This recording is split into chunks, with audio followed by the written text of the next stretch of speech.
estructura católica romana de que Zwinglio está luchando. Está diciendo que muchos católicos han sido predestinados a la condenación.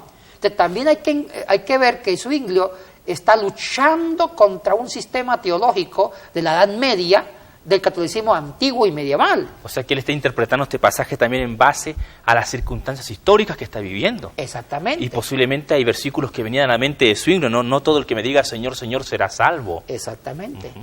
Entonces, todo eso ayuda a construir esa doctrina. Ahora, aquí hay grandes problemas teológicos, porque también es cierto que Zwinglio, por la lógica de la soberanía, si Dios es soberano, también controla y sabe quién se van a condenar y a salvar, pero también genera otra contradicción al mismo tiempo.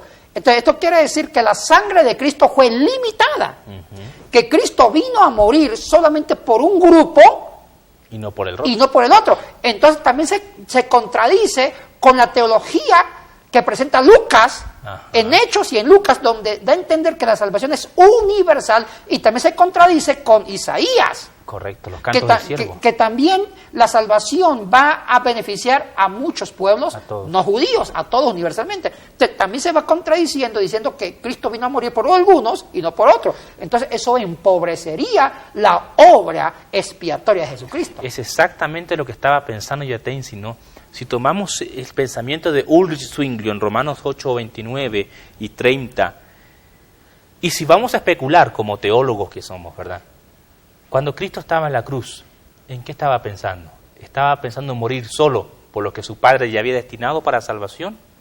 Bueno, ¿O estaba en todos? Eso lo da a entender Zwinglio, que Cristo murió y Cristo de pronto tenía en la mente solamente dar la vida por los que el mismo Padre escogió ante la fundación del mundo.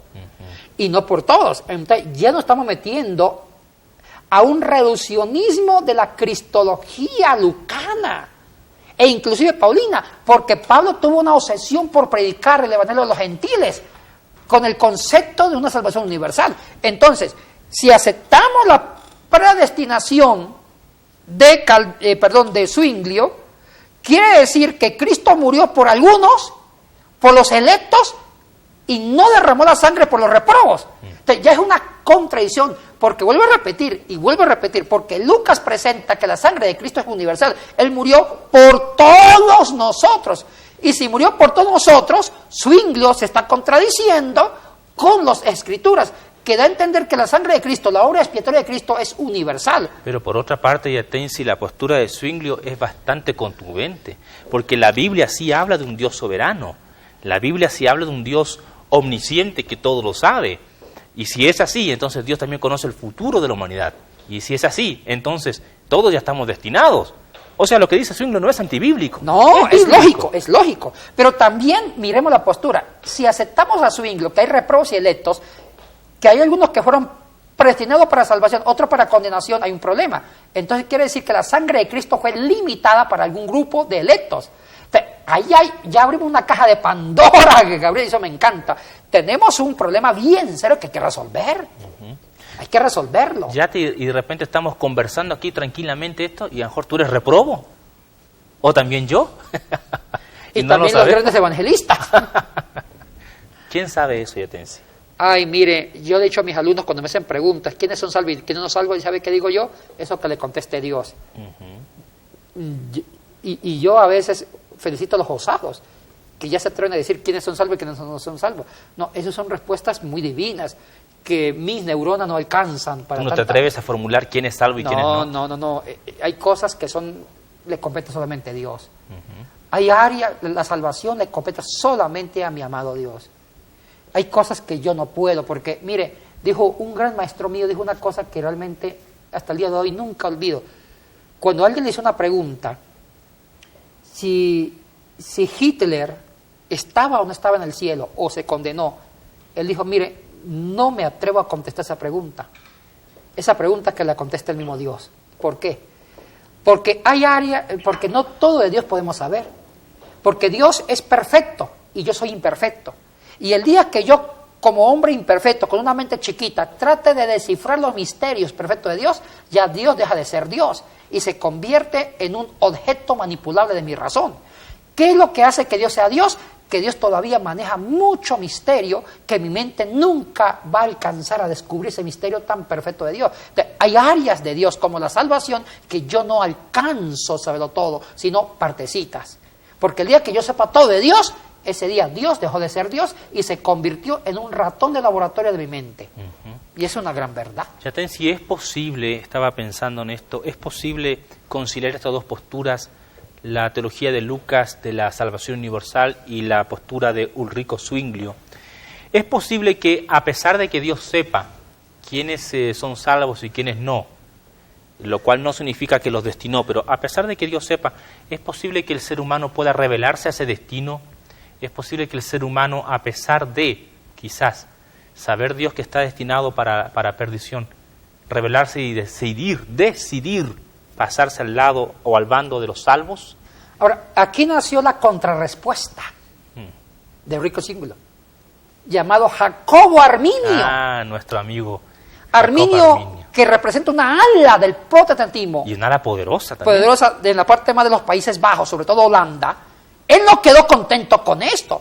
¿Por qué? Porque Juan Calvino agudizó.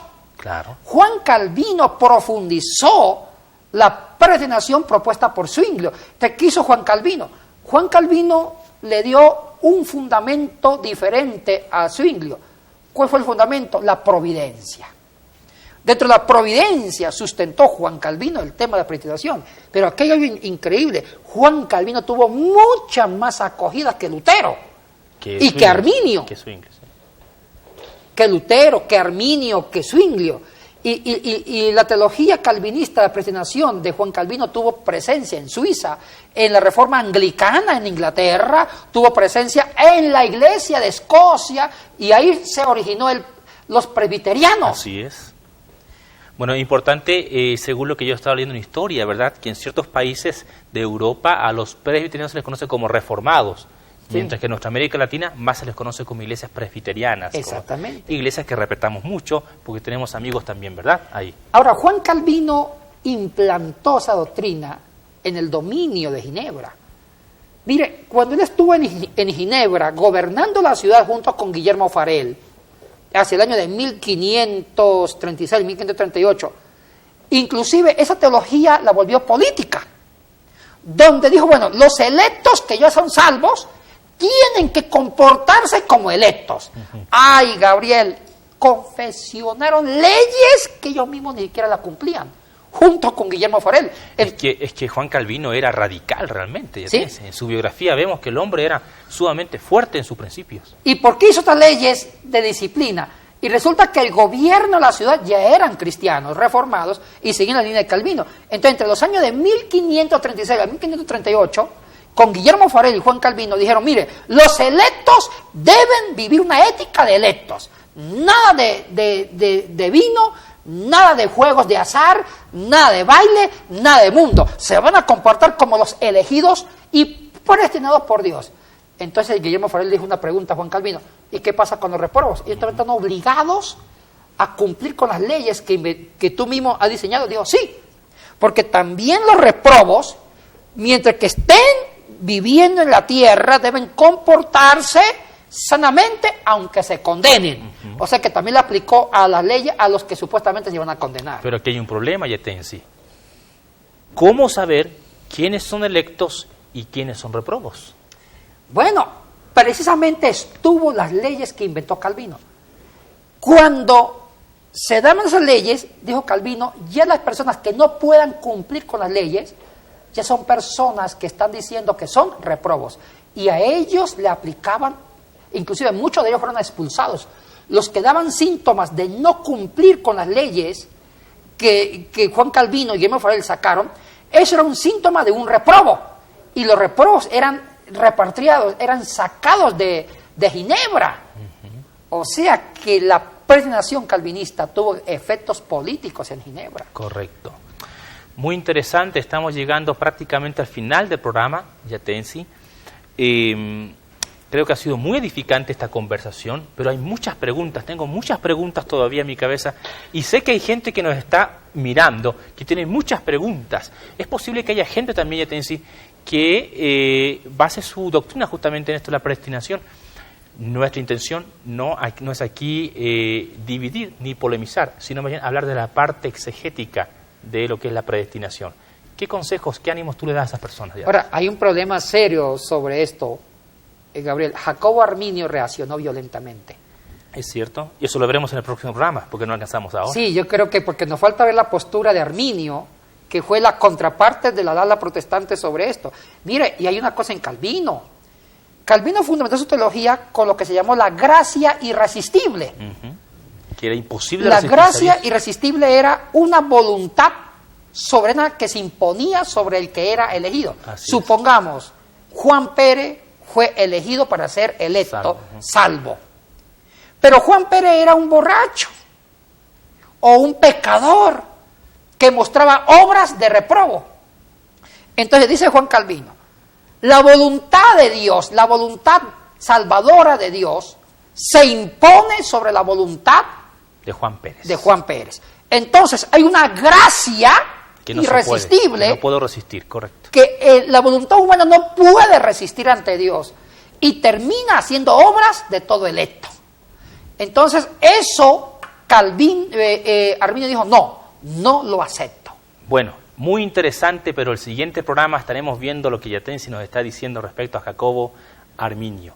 Siga con nosotros porque este tema está muy interesante. Bendiciones. Bendiciones. Asoma Visión, Motivación y Desarrollo presentaron el programa Respuestas a Preguntas que Incomodan con el Dr. Yatensi Bonilla.